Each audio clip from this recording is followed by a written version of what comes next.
20 साल 2 दहाइयाँ बहुत बड़ी मुद्दत होती है।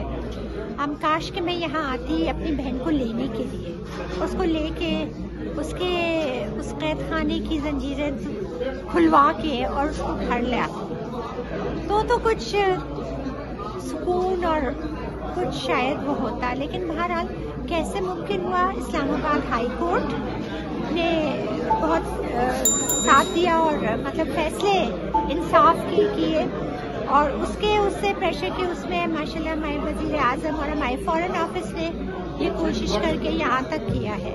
लेकिन वही बात है कि ये अधूरी कोशिश है। आफिया को लाना, आफिया को वापस अपने घर लाना हमारा मकसद है और इसी की तरफ हम कोशिश हैं।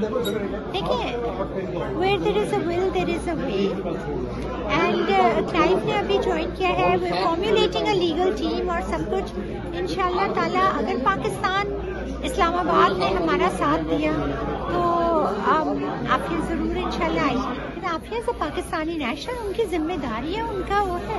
तो आफिया के ऊपर मुकदमा ही नहीं चलना चाहिए था, आफिया को अगवा ही नहीं होना चाहिए था। आफिया अभी बंद है तो उसको बंद नहीं होना चाहिए था। आफिया की लिविंग कंडीशंस खराब से खराब तर होती जा रही है, नहीं होनी चाहिए। Aafia is a Pakistani citizen and under the Geneva convention Aafia should have all the rights that any prisoner does have, including counselor assistance, and the counselors, the counsel generals can make the vast difference. वो condition तो खैर बयान से बाहर है, नाकाबिले बयान है और अभी तक मेरे लिए बहुत तकलीफ है कि मैं actual condition I am going to write it down इंशाल्लाह आई हैव, लेकिन बयान नहीं होगा, मैं से आंसू नहीं होगा, कुछ भी नहीं। और ये सारी चीजें हैं जो उसके बावजूद जी the irony is that the irony of it all is it's a hellhole. क्या बताऊं? I'm grateful, I'm never ungrateful. I'm grateful for all the little blessings I get.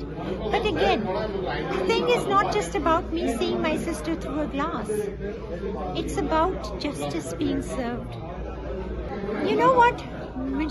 I don't care किस तरह से हो।